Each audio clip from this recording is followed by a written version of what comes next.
Y qué show, ¿cómo están, banda? Espero estén muy, pero muy bien. Hoy, en Grupo Inframundo, en Los Artistas del Inframundo, traemos al director que no manches, banda. Les trajo una de las joyas más chingonas de Viernes 13, la de Never Hike Alone, Vincente Disanti. Y bueno, ya saben, banda, pueden activar los subtítulos aquí abajo. Aquí abajo pueden activar los subtítulos. No olviden que aquí se puede checar todo en español, toda la onda. Así que ya saben, más barato ni Obama lo tiene. Entonces, ahora sí, me transformo otra vez en inglés.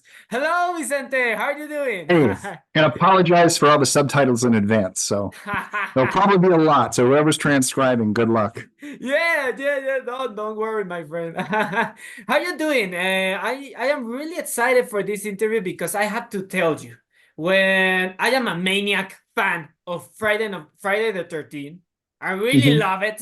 It's my favorite slasher, and I Sure. have to tell you, I fucking love more Jason Borges than Michael Myers. I am in this fight all the days that everyone is like, oh, did you see the new Halloween? I don't care. I love Jason Borges. For me, it's the best. Nice. And also in Freddy versus Jason, Jason is the best. So for me, Never Hike Alone is like the real sequel to one of my favorite movies, Friday the 13th Part 6. In fact, it is Nice. my favorite movie of Friday the 13th. Well, it is sometimes Friday the 13th Part 6, sometimes it's Friday the 13th Part 4, but you understand. It is Yeah, like yeah, in yeah. this level, but for me, this is the real sequel for Friday the 13th Part 6, so I am really excited.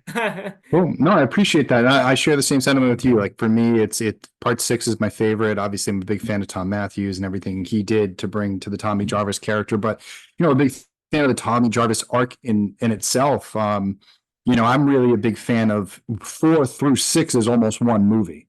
It's Yes. like the first time the franchise really kind of picked a lane and stuck to it for a little bit and told somebody's story, and we saw them grow and change and Yeah. come to a conclusion. And so when they kept making movies and they sort of undid what Tommy did, which to me was like the big red ribbon, you know what I mean? It was like that's how you Yes. wrap up a series. That's it. That's all you have to do.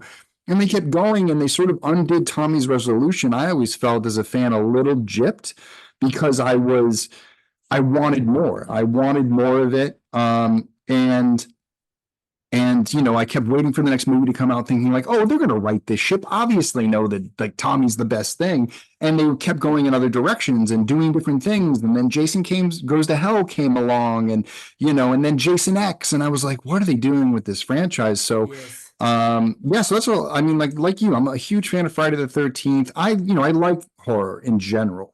Me You know what I too. mean? Like I'm a big horror fan. See a lot of horror films a year, but for me, Friday the 13th just stands above. Like when all the Halloweens came out, yeah, I went, but I wasn't too happy or too sad by the results. My life wasn't hanging in the balance like it was for some fans of those series and other series. You see them coming up. And yeah, for me, I think with Never Hike Alone, I just wanted to come up with something that as a fan showed the things that I loved about Jason, the things that I wanted to see more of Jason. Now I liked Friday the 13th films, but that in 2000 and at the time 17, I didn't need the film to be filled like half with like sex and like people trying to get like I didn't need any of that. I just needed more Jason. I needed more situations for Jason to be scary. I needed something fresh. I needed Jason to look good. It'd been a long time. I mean, I just felt that like Jason's look has been deteriorating over time. It just really hasn't been sort of, in my opinion, the best sort of face of the franchise. He wasn't Jason as I knew him, the Jason that I was scared of. He was sort of different. And I wanted to bring him back to no, you should be scared of this character, and here are reasons why. Yeah, and I mean, you did it. I mean, it is awesome. Also, for me, it is really interesting because in the first Never Hike Alone, in the first one, there is like this. You use this fan footage, this balance of fan footage and slasher, and for me, it is really interesting because nowadays, in the 2000s, in the 2010s and stuff like that, there was like a high peak in the found footage. So I think if you ask me, I never imagined that something of that could happen with Jason, and that you make it and you get in this part of the horror, the tension, that kind of stuff. For me, it is incredible. How did you manage in the first one to decide to make this like fusion of subgenres in horror, like found footage and slasher? I don't know. There's a super long answer to it, but I'll try to sort of go in there. There was sort of a version of Okay. Never Hike Alone that I wanted to do that was more set in the 80s where somebody was journaling in a book. Mhm. And I thought that would be like, if I had the money, that's what I would have done. I would have had him narrating his journeys, sort of like, like old film narrators, but he's writing in his thing. He was on the Appalachian Trail and he happens to come across the camp and sort of chronicles like, oh, I remember about this place. And hearing somebody talk about it with reverence was sort of like the first sort of step. Was I want somebody to talk about camp and what happened here with reverence versus like always having to take a crackpot joke at it or make fun of it. Like I wanted somebody to treat it like, no, there were a bunch of people killed here. I'm not going to laugh about it. I'm going to be sort of scared and interested, like true crime. So that was sort of part of it. And as the idea grew and took different shapes, what I eventually came to the conclusion of was that that isn't necessarily going to translate over to modern audiences, nor will it be easy to achieve with a small budget. And then I had seen, I've been watching a ton of movies. So I watched The Martian. I watched 127 Hours. People had been talking about making a found footage Friday the 13th. And between, I think, 2011 and 2013, there was a found footage Friday the 13th in development. And I had always said that, well, I don't know if I want to see a found footage Friday the 13th. That isn't appealing to me. And then as I was sort of like wrestling with like having those conversations online about when people would bring it up, like, oh no, they should have done the found footage thing. I came to the conclusion while I was doing my bit to say, everything now is on YouTube. We're going to end up posting this movie on YouTube. Look at all these vloggers. Look at all these bloggers. Like, that's who would be walking up into Camp Crystal Lake, and that's how you do found footage. You mix and match. You have something that he can talk directly to the audience. He's got his camera. You watch him use it, and as soon as he puts it away, we can go back to the movie that we really want to see, which is a true blue Friday the 13th movie. And we also get this first-person narrative that we could mix in. And I just sort of said, what if you took that version and, there would Survivor Man and Bear Grylls and kind of all took inspiration from all those things, but gave it to like a haphazard sort of YouTuber that was like 1/10 the scale of Bear Grylls. You know what I mean? Like maybe he's got some back end, but he's not like a Navy SEAL or trained, whatever they are in the Royal Guard there. But they were sort of there, and there was the mix. And then what really blossomed was the fact that, I met Andrew Lady. He was a friend of mine. He worked for me as a production assistant on an animated film. Said he wanted to be in movies, loved horror movies. And I said, hey, you're young, you're handsome, you're buff, like you'd make a good hiker. Do you want to play with this character? And when we all first started, it was supposed to be a weekend. It was supposed to be, we're going to go make a trailer. We're going to go shoot something in the woods. Maybe it takes 2-3 days. And we'll see what happens. And we made that first trailer, and we had our little abandoned camp, or not abandoned camp, but we had the cabins we were shooting at and a location and some drone footage and just enough to sort of like pepper the internet with a trailer that had enough footage to sell the bigger idea. Mm-hmm. But when we were doing that project and we were building that trailer, that's when we were tipped off to a camp that was located down the road that had been shut down almost 30 years prior to when we found this other cabin. And we were told that nobody really goes to it. There's an access road to it. And if we really wanted to film and make a horror movie, we should go to the abandoned camp. A few weeks later, we went up. We ended up finding the road. It wasn't on the map anymore. We had to find it off the grid. We ended up discovering that abandoned camp that you see in Never Hike Alone. And that's what really sparked sort of, we could go much bigger than we were thinking. This doesn't have to be somebody walking around a couple of buildings. We can go inside the buildings. Well, what would we find if we went inside the buildings? Well, what if they never cleaned up the original crime scenes? And so like those sort of things go in there. It's like, what's going to be like, what is interesting for people to see? And so like, I'm, notably on record as not a huge fan of Friday the 13th, 2009. And I thought one of the biggest wasted opportunities in 2009 is that they walk into Camp Crystal Lake, they walk into this beautiful cabin they designed, and the best thing that they can show is a bed that says Jason on it, which is like the most lowest common denominator sort of thing that you're like, what does that tell me? That they had a bed like at a camp? That just doesn't make sense. Were they living there? Why are they living there? Like that doesn't make sense. Like Show me something that's interesting. Show me a murder scene. Show me the aftermath of someone's blood and guts on the wall, and no one wants to come back to clean this place up. So all they do is drag the bodies out and they leave all the evidence markers. And this is what really happens. And so to me, that created a great situation. Now you have a singular character at the site of a murder scene where the audience full well knows that Jason is able to be undead, has probably survived all this time, is really out there, and he lives in this world where Friday the 13th is just a story. And he learns firsthand that it's more than a story.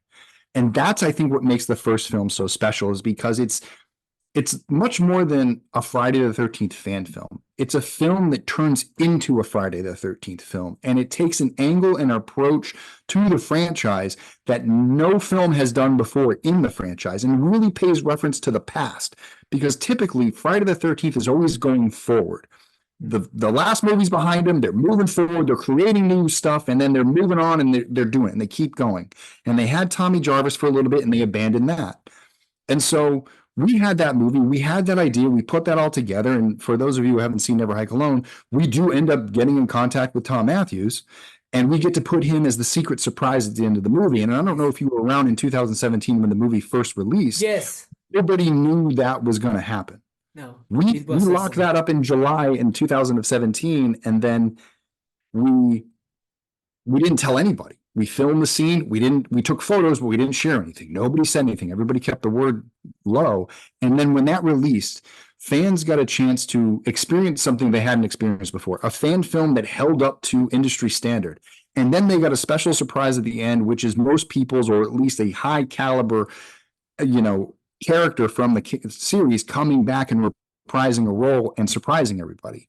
And I think the combination of all those things, not having Friday the 13th since 2009, hearing about all the things get canceled, not knowing what the future of Friday the 13th was, and not having any expectations for a fan film. Nobody was in a position to expect what they saw on October 13th in 2017. And thus, it started this sort of phenomenon with fan films and how they could be approached. And we had seen them growing in other Avengers, Star Wars fan films, Star Trek fan films, Punisher fan films, Predator fan films. Like, there were some really good high caliber things. Mighty Morphin Power Rangers was one that I saw that looked like a movie. You know what I mean? Had Katie. Yes. And so I said, why can't we do that?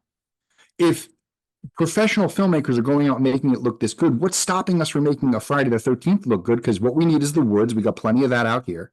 I need a good costume. I can build one of those. I can play Jason, and I need a good victim. And Kyle was a perfect victim. And after that, it was good camera work. That's where Chris came in and did a really great job of laying down the foundation of the way that Never Hike Alone looked from the very beginning. Help from JD Martz, Kyle Klein producing, John Cabrera helping out, being a grapper, grip, sound, doing everything. And it was just that small crew for a very long time until we grew out into the bigger idea, because we brought people up to that camp and said, do you see what I see? I see an opportunity.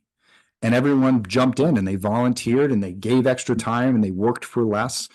And, at the end of it was a labor of love that was a love letter to the franchise. And I think that, for the flaws that it has and for the things that we couldn't make up for with our budgets, I think that it made up for it in the fact of just hitting all the right notes of what people wanted to see. And all of those little flaws and things that maybe make it a not perfect movie sort of fade into the background, because you're just so gripped into what Kyle's doing and that Jason is back. And this actually looks pretty decent.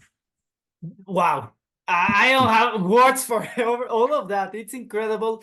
And what I have to say is that, first of all, I remember I was in 2017 when I watched Never Hike Alone. For me, it was a surprise when I watched Tommy. I remember I was in a horrible vacations with my family, and I remember that there was a short film announcement in YouTube, and I entered and I love it. But for me, it was like, this is the real sequel I want, This is the real thing. And now I understand, because it is not only that you love the franchise, it's that you love the characters, you love the all the plot that was created in the 4 and the 6.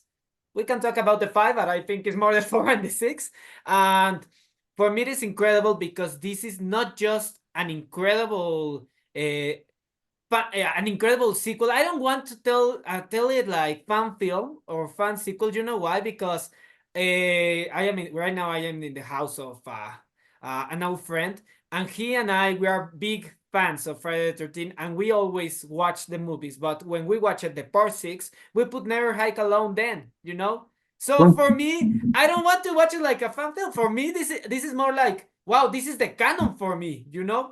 well, I But mean, compared to studio films, actually, I honestly prefer fan films because I think the studio films, when you see a Friday the 13th studio film, now you kind of go, "Ee, what are we going to get?"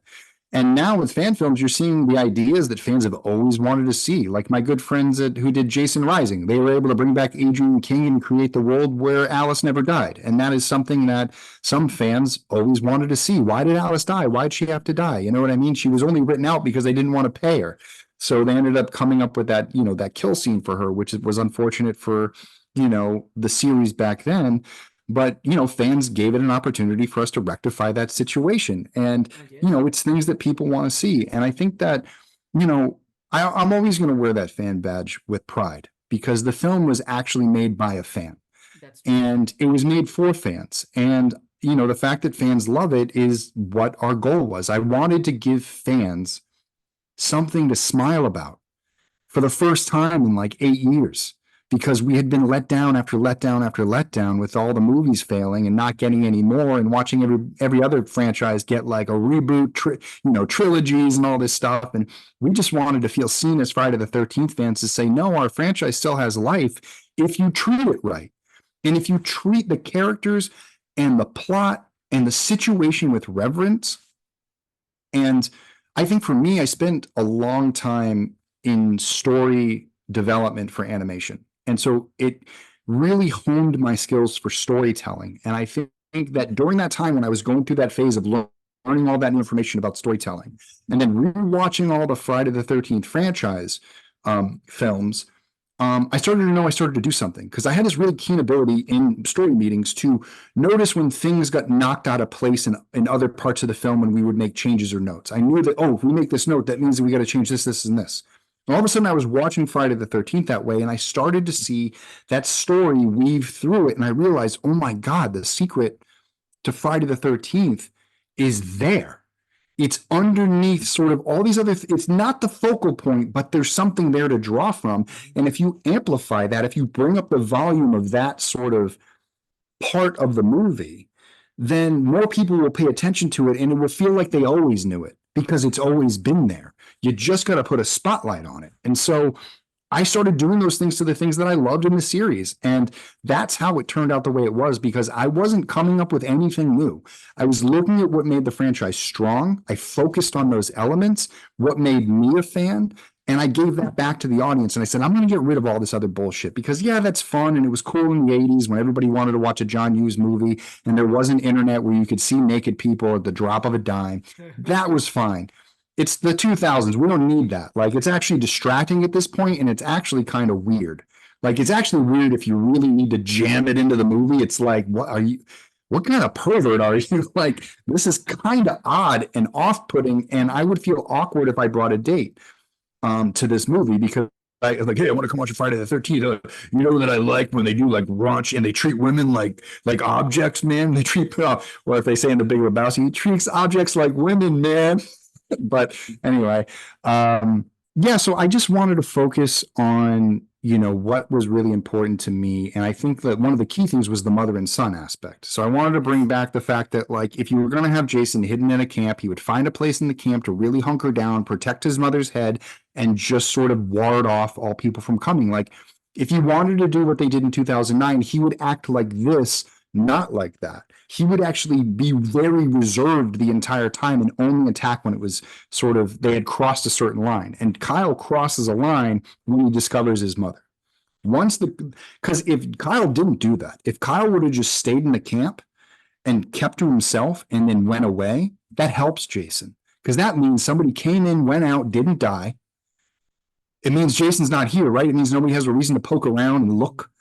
It means I can be at peace. It means I don't have to kill anybody. It means I don't have to go in hiding when they come looking for this person eventually. Like, that's how Jason's thinking now in my head. Like, I'm trying to get away with these crimes. I'm not trying to get caught. So how do I get through this with as little damage as possible, because I'm so browbeaten from my previous films. I'm so injured and tired and lonely that I don't want the headache anymore. I just want peace. And anytime a character disturbs Jason's peace in the Never Hike Alone films, that's when he comes out to attack. And only after the events of Never Hike Alone does it spur the events of Never Hike Alone 2, because now Jason has lost everything. Now Jason is no longer a secret. No, Jason can no longer fall back, and then he can just, drift back into the woods and become a ghost and go hide in the lake. Now Tommy's seen him. He's on camera. There's proof. And unless he kills everybody involved, he's not going to get away with it. And you know what? If I go down swinging, I go down swinging, but I'm done. This guy came in, he pissed me off, he got away. He's not getting away with this. And it's going after Kyle, it's going after Tommy. And now he's back to the Jason that we remember. And I think that was the cool thing what fans did, is that they linked onto this ride with us. They said, okay, but Jason doesn't, like, how did Jason not kill one guy? I watched him kill 50 people in one movie. It's like, I know, but isn't it more exciting when there's a fight, when there's a tussle, when you don't know if he's going to live or die? That's what makes, and then all of a sudden you're rooting for the hero, which is very seldomly done in a Friday the 13th movie. Like, these are the right steps.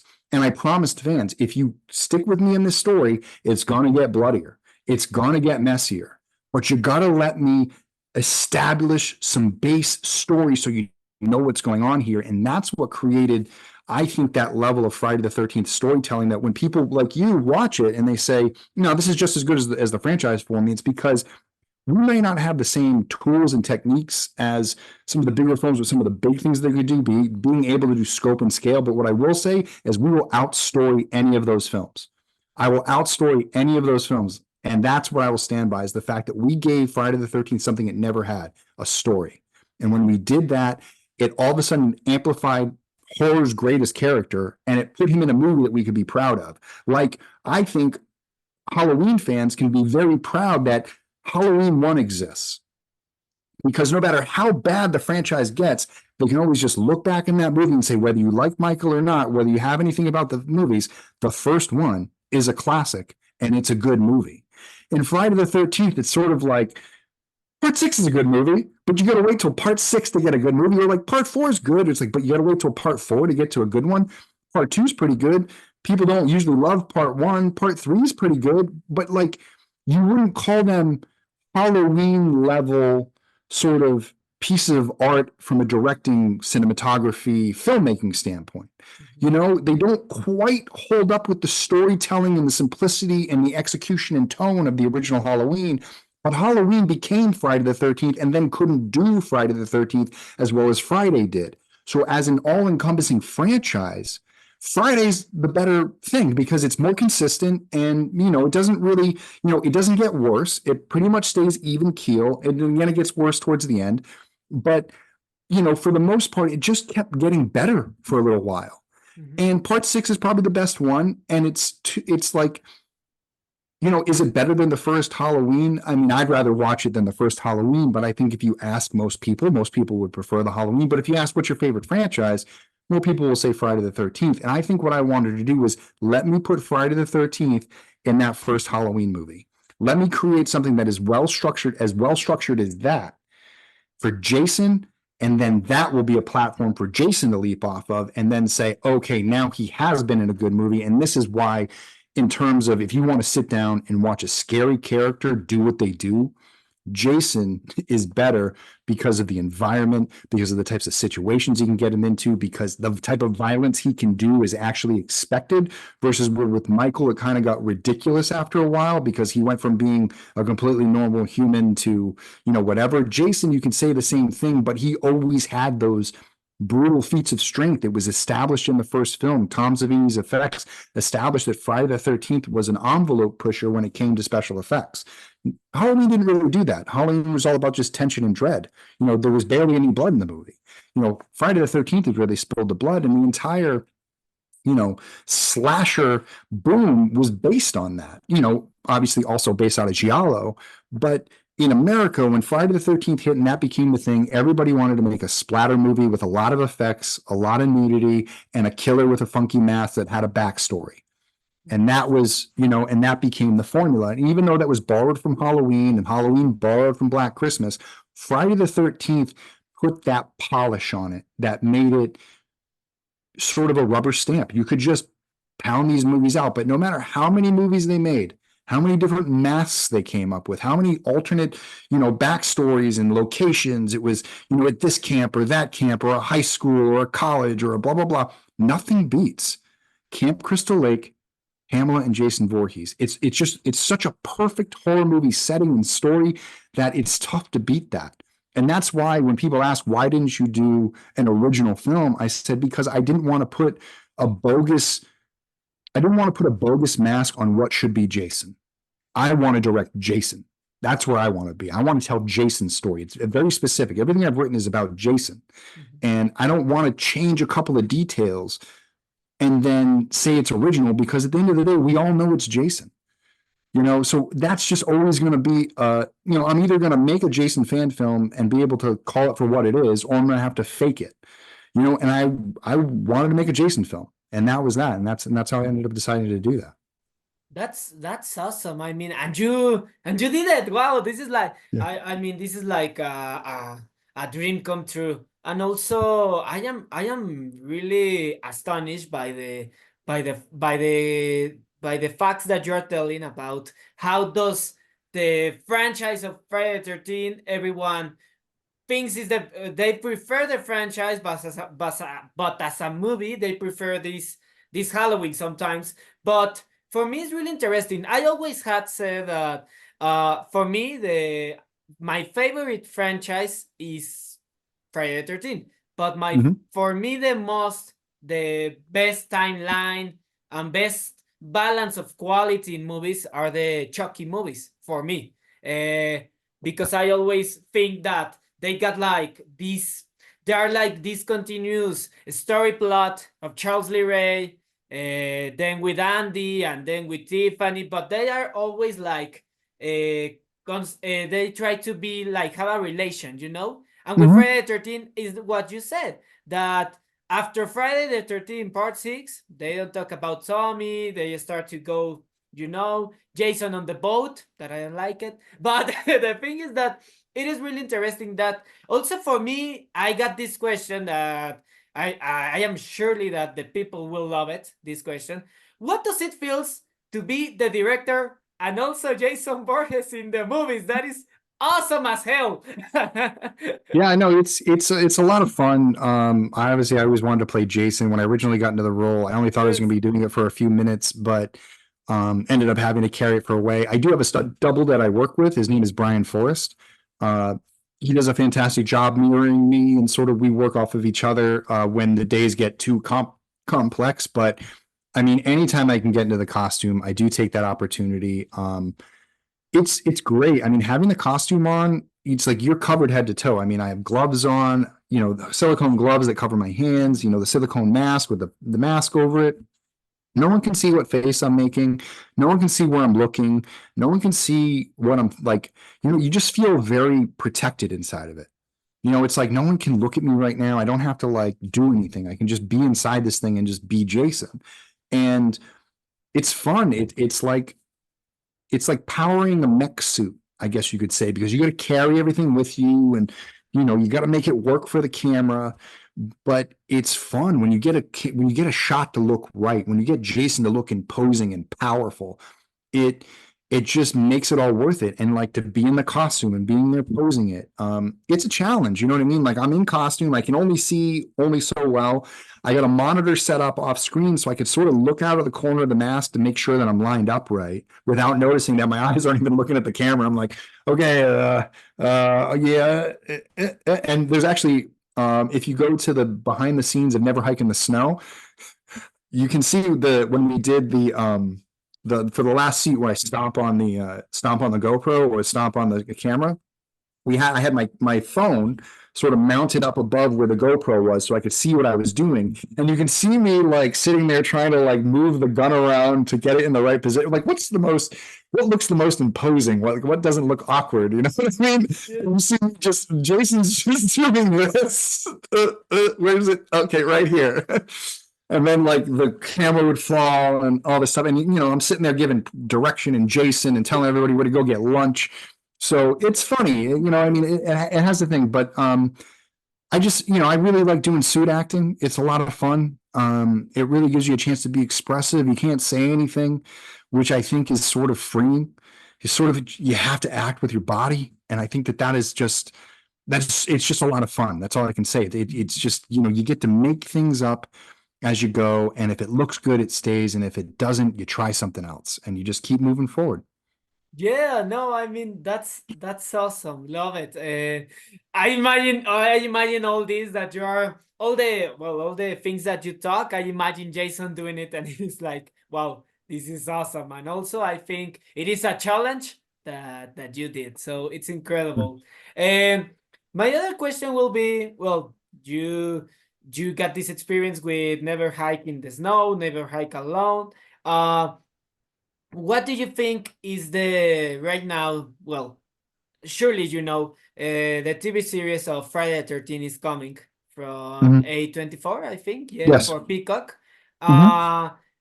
What do you think right now is the thing that the producers don't understand about the franchise? Because for me, it is really interesting, or maybe they understand it, no? But for me, it is really interesting that in all your movies there is this letter of love, but for me, it is what Jason has to be, what Tommy. I mean, you create this dream of every Friday the 13th fan that Tommy Real is like the Andy of Chucky. It is like the Laurie from Halloween, you know? And you did it. I mean, it was created in Friday the 13th Part 4, more or less, and then in Friday Part 6. But you do it more established with these films. And I don't know, for me it is interesting because I have read the story of the TV series, and for me it's kind of difficult of what I want or what I Mhm. imagine. Maybe it will be a surprise and I will love it. But for me it will be interesting because the producers nowadays, I mean, I'm a producer, but I understand something of this. The producers nowadays, they are like reaching like, how do we get money? But there are no like, what does the people that love the franchise wants, and what does Jason needs to be that hasn't been done or needs to be like more in the modern stuff. Because something that I have to give you an applause is that, wow, you make that Jason can be in the modern times without being ridiculous, because some people are like, oh my god, why are you afraid of Jason? No, Jason is not scary anymore. And I am like, watch these films and you will see that you will be like kind of tensions, So I don't know, what do you think right now is the problem in this connection with the producers and the Jason character? Well, Or I actually think the problem has been solved. I think the okay, problem for a long time is that the franchise really was in hands of people who didn't know what to do with it, okay, who didn't necessarily believe in it, and wanted to find a way to make it profitable on their terms versus looking for someone who had a pure love for the actual property and a good idea. So I think that Platinum Dunes had a love for the property. They just lacked the ideas to really sell it to the studio, and the studio didn't know what they were looking at.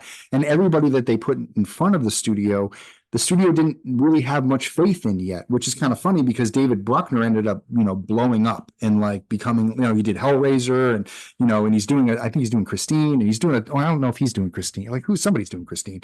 But he's doing a ton of new stuff too. And he kind of blew up and sort of all those things. But when it comes to Peacock, what's nice now is that the franchise is in the hands of Brian Fuller. And if you don't follow Brian Fuller, if you don't know anything about him, just know this: his icon on his Facebook profile is him as Pamela Voorhees, like full on, like dressed up, the hair, the sweater. It's hilarious. What little I know of Brian, because I've asked around and I've talked to a few people. is that he's a pure fan of the franchise. Awesome. From what I can tell and what I've read is that he is definitely a fan of the earlier films. Obviously, he's going to be treading some water with Pamela. It sounds like the first season is mostly about her and about what she went through, which I think is a valid thing that fans have always wanted to see. And like, Sure. if anything, like you can do different Jason fan films, but the one you don't want to do and mess up is Pamela. Like Pamela is one that can be done really, really well or really, really poorly. So I'm very glad that the showrunner from Hannibal and many other projects is in charge of that. Okay. I think he understands fans. I know that from what I understand, he is both the showrunner and the executive producer on the project. So what does that mean? It means that he sort of has final say. So it's not going to a bigger studio to say, hey, what are you going to do with this? It sounds like creative control is being given to a creator who, like me, loves Friday the 13th, has Awesome. paid very much well attention to the stories over the years, likes where some things went and didn't like where other things went, and wants to have a chance to take this, diamond in the rough and polish it so everyone else can see it sort of like I do. You know what I mean? And I think that's the same for him. He wants to show everybody in the world Friday the 13th the way he sees it. That's That's awesome. that. And I think that people should be really excited for the TV series. They have a good budget. They're on a good network. They have good resources. They were almost guaranteed, like they're basically, unless the first season is that bad, they're coming back for season 2. So there is some momentum and planning with Friday the 13th for the first time. Plus, he said that he's got a few seasons already figured out. So that's something you've never heard from a professional production before, is that they're actually thinking ahead. Like I was thinking ahead in Never Hike Alone. When I was making Never Hike Alone 1, I was thinking about Never Hike Alone 2, and I kind of laced some things in there to help myself connect the two. And I'm sure that, with a brain as somebody as smart as Brian is, you're going to see that finally at that level. And what's nice is they're going to have all the studio tricks. They're going to have all the studio equipment. They're going to have the studio actors. It's going to have that feel. It's going to have that power behind it. And, when it's all said and done, Friday the 13th is in the hands of new ownership. New ownership sounds like they want to get the production moving forward. I mean, we had a Ghost Files a few weeks ago I hosted on my channel where I had Jason Parker. I mean, we got a video game coming out pretty soon, a new game. We have the TV series. We've got lots of new toys coming out, like lots of new collectibles, things like that. You're going to see Friday the 13th be licensable again. And then we're getting this TV show, and then eventually we'll probably get a movie. But there are people now in charge of that franchise who are, invested in making money with Friday the 13th. So projects are coming, but it's nice that the person setting the tone has a really high bar for quality. And so That's that's, I awesome. think, I'm sure you're the same way as a Friday the 13th fan. You've just been waiting for somebody to come around who had a high quality bar. Because it sounded like, and Tom McLaughlin did that in part 6. He brought a high quality bar. He brought that level to the series, and that's why we all love that film. And then that bar started to lower and lower and lower because the studios believed in it less and less. And that's what became the true, sort of albatross around Friday the 13th's neck, is that it couldn't seem to find that same spirit that 6 had, and it's been chasing it ever since. But if Brian can do that, I think you're going to see, like Chucky, we're going to be in a world where you have a TV series that's very faithful or very specific to a very certain goal. And then maybe down the line, we'll get movies that are a completely new world. It's something we've never seen before. You know what I mean? And so we're going to get the best of both worlds with Chucky. And hopefully some opportunities come up down the way where I get a chance to make something. Because I would love to either continue the Never Hike Alone storyline, or I have a couple of original Friday tales that I could tell. Or you know what, depending on what they do, I bet you I could look at what they built and say, I know what you're doing. I know where to take it. Leave it in Awesome. my hands. Let me go from here. Let me be the next Tom McLaughlin and take it over in part 6. Like, I don't care. Like, just as long as I get a chance. Yeah, that justly was the question that I wanted to ask you, because, well, two questions. Which, well, which now you told me that there are more projects in Never Hike Alone, which is awesome, and also other stories related with Jason Borges. Mhm. Is there any other character that you wish to make something? Is there any character, I don't know, like another franchise that you got always like, I would never get a chance to do this because it's so them, but I would love to do a Killer Clowns from Outer Space. whoa, Uh, man, yeah, I would love to do that. I yeah. would love to do Critters. I would love to do a Rambo movie. I would love to do remake Rambo Awesome. with like a killer Rambo, like Rambo actually snaps like he does in the book, and it's like really kind of like you don't know who to root for anymore. Um, Predator, I would love to work with. I got a chance to work with Michael a little bit. I was on, I'm on the Dylan's New Nightmare team, so we're getting to dip our toe into Freddy. But those are worlds that I sort of like, I operate more as a, um, less about like, okay, I'm really into this and I know how to take this versus what do you want to try and do and how can I help you execute it knowing how all these tools work? Like, oh, you want to tell that kind of thing? Okay, well, if you have the camera do this and this, like this will help you. I can't tell you like, well, the lore of Michael and go into all nerdy like I can Jason. I do know some stuff about Michael, but I can't say that I'm like the biggest fan as someone who is like a huge Halloween fan who's read all the books and done all that stuff. That's what I've done for Friday. So that's the only time I really kind of lean my knowledge there. But as far as Never Hike goes, there are definitely three more stories that I could Awesome.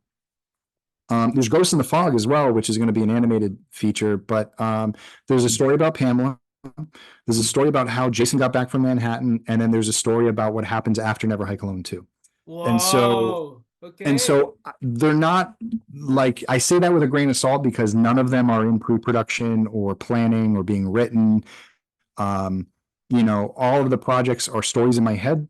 Some of them are written down in outline form or in novel form. And so I might write them as short stories one day because the productions of them would be too much. Some of the concepts, especially that one where he comes back from Manhattan, is a huge undertaking. Um, and I don't know if it is even possible to make on a fan film budget type thing. Plus the locations I need to get to now for the Never Hike Alone verse are all sort of blocked. Those roads that we were once able to drive up to and drive right into camp are all washed away because of mudslides and natural disasters and like all these different things. So, our time for making Never Hike Alone material is really sort of hit its, it's in its sunset. You know what I mean? It's done. The stories will live in my head and that's okay. I don't have to make them right away. I can put them in my back pocket for a later day. They don't have anything to do with, the Tommy storyline or anything like that.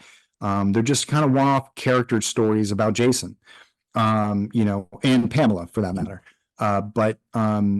Yeah, so there's that. And then, the only other option is that if we ever got like a ton of support, we could get them animated, but we have to get this first one animated first to prove that, get people on board. If we say, hey, if you want me to write another animated tale, well, it's going to cost this much to write it, this much to storyboard it, and this much to animate it. And we'll make it. But you got to like, you're talking about hundreds of thousands of dollars again. And for animation, that's only going to get you 30 minutes, 20 minutes, maybe. You know what I mean? Yes. So it's a lot to ask for such a small package.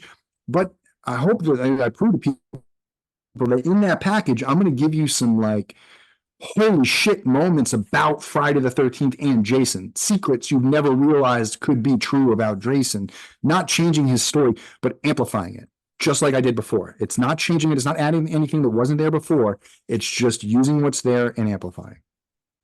Awesome. No, I wish to watch all of that. It sounds amazing. And yeah, believe me, man, I'm trying to not start talking and debating about Friday the 13th because I am a huge fan also, so I'm trying to. That's I'm okay. trying. But okay, finally, well, this will be one of the well, no, this will be the last question right now Okay. because after the interview I got a surprise for you, but Okay. uh, the last question will be, well, as you know, well, as I send you this email, you are right now in the segment of artists from the underworld, okay? Artists Okay. from the underworld here in Mexico. It is a segment that we try to make interviews to directors, screenwriters, actors, painters, everything that it is related with horror, okay? But the thing for these artists is to inspire more artists to create horror, to make their nightmares come true. So that is one of the missions with artists from the underworld. So my question will be, for all those new artists that want to create, want to make their own fan film, and also they want to make filmmaking, which will be your advice for those people in Mm-mm. directing, in the screenwriting, in everything that involves filmmaking? There's no rush. Excellent. You don't have to be an overnight sensation. And in fact, most overnight success stories behind them are 10 years of really hard work. Everything is about learning from failure. Everything is about having a good plan and executing it, and communication.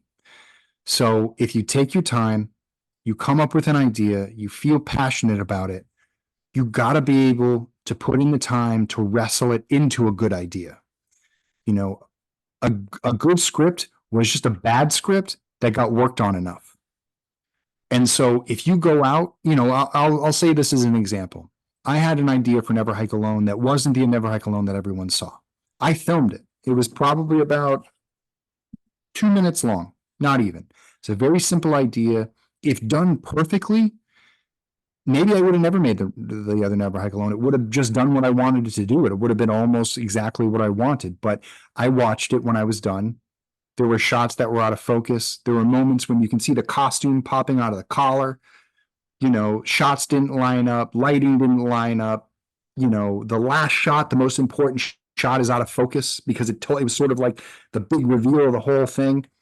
And, I sat down with a group of people who helped me make it. And somebody turned to me and said, you know what? It's not a big deal. Like, we put some music on it and blah, blah, blah. We'll release it. And that's what it is. And I said, no, because this is the first time anyone's ever going to see me trying anything like this. And if this is the first impression that I give, I'm going to have a real hard time making a second first impression.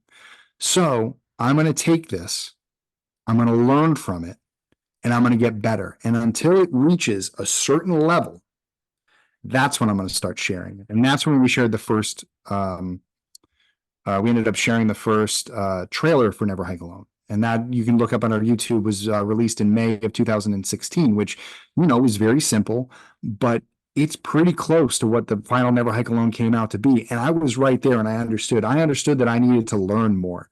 So if you're just getting started out, realize you're just at the start of your journey, especially if you're 18, 19, just coming out of high school. If you're in high school, even if you're in college and you just got your degree and you're stepping into the world, don't rush.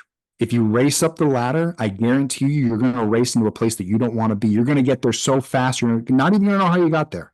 And then you're going to be like, why did I paint myself into this corner? Why am I doing this one singular thing for this paycheck when what I really want to do is something else over there? For me, that was feature animation. I never meant to climb the ladder in feature animation, but I wanted money, and I wanted, a say in the film. I wanted to work towards being creative. I thought that was the ladder I needed to climb. And I got to a certain point where I realized they're going to let me keep climbing this ladder until I climb my way right out of creative. And then they're never going to let me back in. And I'm going to be sitting here making other people's movies for the rest of my life. And no one will ever listen to a story idea I ever have. So I need to do something for myself. And I left animation to make Never Hike Alone, to prove to people that I could tell a story. And I didn't need all of the big fancy, machines and whistles. I just needed a good team and a good story. And I know this is a long answer. It's probably a lot to take in, but I think that people should learn from that. You know what I mean? Like, I started my real filmmaking journey probably in 2013, I want to say, like when I started picking up a camera and trying to make story with it. I didn't release something. I did a 48-hour film festival, and I did a film called The Red Room, which was a lot of fun, and it was a real good like shot in the arm to get it done.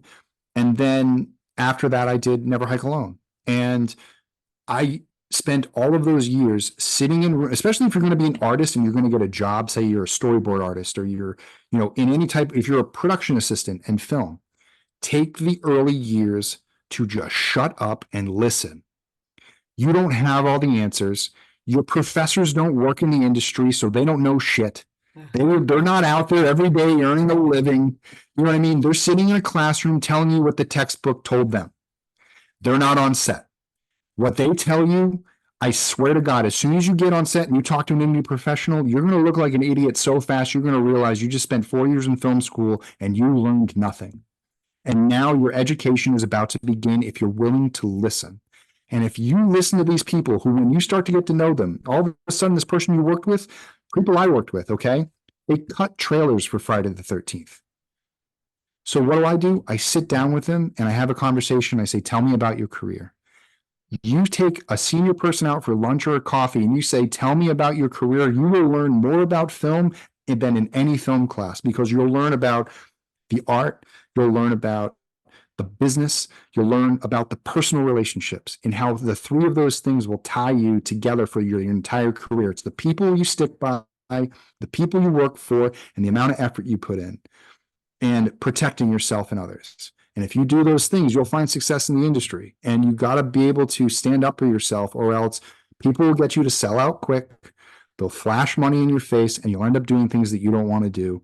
And how much satisfaction is out of that? Being an artist is so hard because it's so hard to be a financed artist. You end up doing a lot of people as others' work. You take their commissions, you take notes, you have to go through those things, but they're all going to teach you something.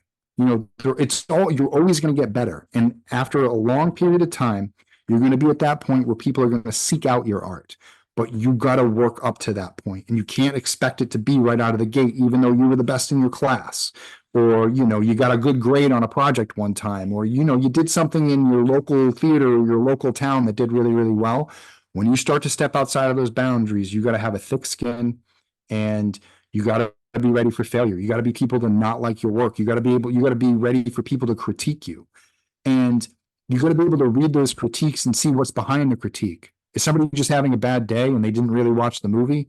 Or do they have something really actually smart to share about the film? Because we're at the sense, film watchers are filmmakers. They know what to expect in film. They know what's good when they see it. They can't really articulate it, but they can sense it and they will express it after they're done with the movie. And people will say things that will help you make better movies. I will say this: there's going to be a change in Never Hike Alone 2, that when we release the Blu-ray, somebody made a comment on our photo and I went, damn, that's a great idea. And I called my editor. I said, hey, when we released the second version of Never Hike Alone 2, when we put it on Blu-ray, I want to add this.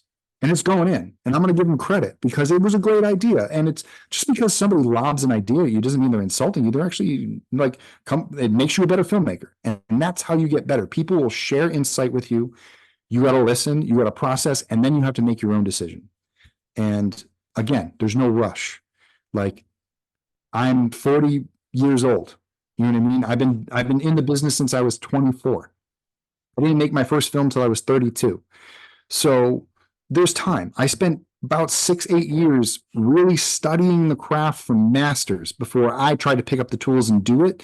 And I got to say, the more you do it and try and fail and go back to the start and do it and try and fail, the better you will get. You just got to watch out for when you are ready to show the rest of the world that it is something that you actually want to show them. Wow, that's awesome. I think, wow, when you speak this is awesome. It's really inspiring. I think for me and also for all the artists from the underworld, this is really inspiring. Thank you very much, Vincente. Everyone that is watching this, remember, you can watch Never Hike Alone, Never Hike Alone 2, and Never Hike in the Snow in YouTube. It's free, man. It's free. This is incredible. This is really cool. You can watch it anytime, anywhere, in your cell phone, in your computer, but I recommend in the television if you got one with smart TV or something like that, or PlayStation, Nintendo Switch, Xbox, something like that connected with the YouTube. It is better. It is awesome. And every single one has Spanish subtitles. You got it. Ahí la tienen, banda. Entonces, ya saben, chequenlas. La van a pasar más que increíble.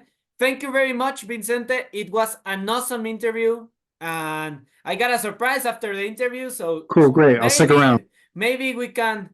You will watch him maybe again. So let's see what he thinks about the surprise that I have. But everyone, thank you for being in this interview. And remember, more nightmares, more stuff next week. Don't forget it. Group Underworld. Bye bye.